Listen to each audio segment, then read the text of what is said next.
With Kaiju number 8 anime just dropping, and the juggernaut success of Chainsaw Man and Jujutsu Kaisen, the trend of protagonists transforming into the monsters that they're trying to defeat is at an all-time high. In this video, we'll be going quickfire, scrapping any discussions about theme, characters or story, and go full steam ahead into Gear 5 to deconstruct their first chapters to devise an easy to follow guide, helping any writers out there plot the next big manga series. Please like and subscribe, it would really help the channel out, thanks. Number 1. Show the protagonist's daily life. Start off your chapter showing these 3 things. What is your protagonist's occupation? What is your protagonist's daily life? And as these mangas don't use a prologue to explain the world your characters inhabit, show the audience what's accepted as normal in your world. In Kaiju number 8, Kafka is a professional kaiju cleaner. His daily life consists of the defense force killing kaiju with him having to clean up their remains.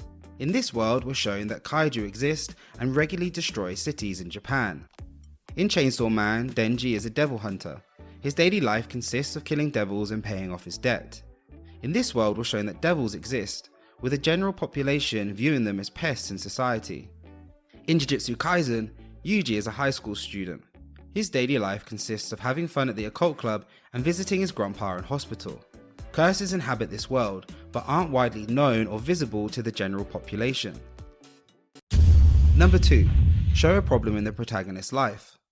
Now that we've seen the protagonist's daily life, we need to understand what they want and be shown or told a problem that is keeping them glued in their current daily routine.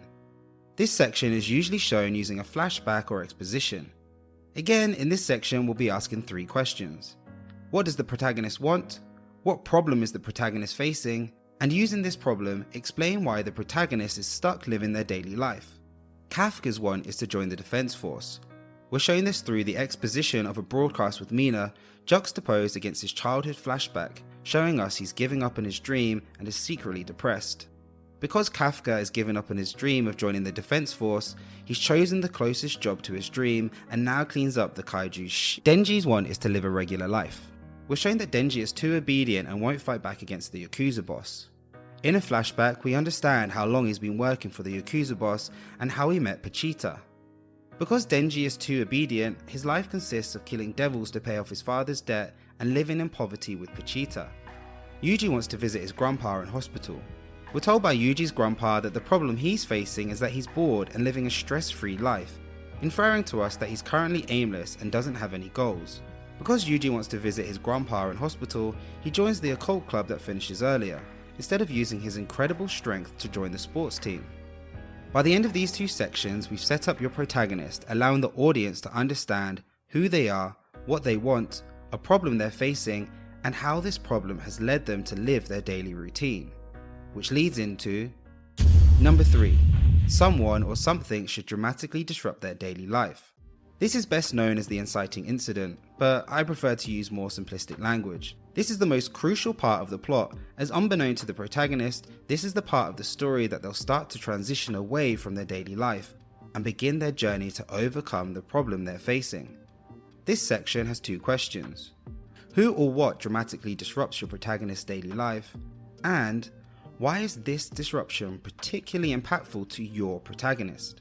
Kafka meets Leno, a new guy at work who wants to join the defense force. This is particularly impactful on Kafka as Leno shines a light on Kafka's insecurity of feigning his dream to join the defense force. Denji coughs up blood and his boss takes him to kill another devil. This is particularly impactful on Denji as he tells us that his mum died from a similar heart issue, insinuating that he doesn't have long left to live. His boss then drives him to kill another devil. Yuji's grandpa dies and he meets Megumi. Yuji listens to his grandpa's dying words to help people and to die with friends around him. Yuji's grandpa then dies, and while signing some paperwork, he's confronted by Megumi, a person knowledgeable in curses. Number 4. This disruption will lead the protagonist to face off against a weak type of villain that they'll be fighting against for the rest of the series. Reiterating my opening statement, this is a guide to help you plot out your story and not a guide on how to write your story. So the journey of how your protagonist reaches this point is entirely up to you. Do you choose to give exposition about your world? Have the characters interact with one another to build a relationship? Or do you just go straight into revealing a deadly opponent that represents your theme? These choices are all entirely up to you, and this section will only have 2 questions. How will the disruption lead your protagonist to face a weak type of villain in your series? And how will the protagonist respond to this villain, and what will it tell us about their character? Kafka and Leno end up working together, and by the end of the day, Kafka earns Leno's respect. Leno tells Kafka that he should reconsider pursuing his dream of joining the defense force. And in that moment, an auxiliary kaiju tries to eat Leno. Kafka reacts by instinctively jumping in to save him, showing us that he's brave and selfless. Denji is led to a warehouse by the Yakuza boss. Denji and Pachita are then both stabbed in the back by a zombie. It's revealed that the Yakuza boss made a deal with the zombie devil to bring Denji here to kill him because he's a devil hunter. Denji reacts by not fighting back and running for his life. This reaction shows us that Denji still doesn't have the capacity to fight back, resulting in his death. Yuji is told by Megami about curses. Megami finds out that Yuji doesn't have the cursed finger and that his friends from the occult club currently have it in the club room. They rush to the school and Yuji can feel the pressure of a curse surrounding it. Yuji relives the words of his grandpa and ends up smashing through a window, kicking the curse to save his friends. Yuji's reaction is given to us by Megami, who remarks that Yuji doesn't seem to be scared, showing us his full-hearted bravery. Number 5. Engaging with the villain, the protagonist will confront their problem, and from this confrontation will experience a life-changing realization that will give them a new purpose to live. The main focus of your protagonist encountering this villain is to force them to confront their problem. This will lead your protagonist to experience a life-changing realization, and from this realization, they'll gain a new purpose in their life to pursue. We're going to keep this section simplistic, ignoring story elements as to keep the plot points clear. This section has 2 cause and effect questions. How will the villain force your protagonist to confront their problem? And what new purpose will your protagonist gain from their realization? Being easily defeated by the kaiju and with people having to come to rescue him, Kafka is confronted with the fact that he's failed his dream and is still powerless to protect anyone. Kafka realizes that he's done pretending to watch others and gains a new purpose to try and join the defense force one more time. Being killed by the zombie devil and having Pachita bring him back to life, Denji is confronted with the problem that people always dream for more than being satisfied with what they have. Denji realizes that to reach his dream, he's no longer going to let anyone get in his way, giving him a new purpose to fight for his dreams. With his grandpa just dying and being faced with the curse trying to kill his friends, Yuji confronts the reality of death. And with his grandpa's words still ringing in his ears, Yuji realizes his new purpose, or as he puts it, his curse, is now to help people from dying improper deaths. Number 6. The protagonist will physically transform into the type of monster that they're trying to defeat. However, this transformation must come at a cost. Now that the protagonist has overcome their problem and has a new purpose and motivation to live by, they'll need some help to achieve their goals. You'll notice in these mangas that this section and the previous section are very closely linked. However, the protagonist needs to complete number 5 before they can transform. This transformation should cause 2 things to happen. What will this transformation cost the protagonist, and what will the protagonist gain from this transformation? After Kafka swallows a flying kaiju bug, he transforms into a human-sized kaiju. Just from his appearance alone, we're shown that Kafka has now gained unbelievable strength, with the cost of his transformation being that he's lost his human form.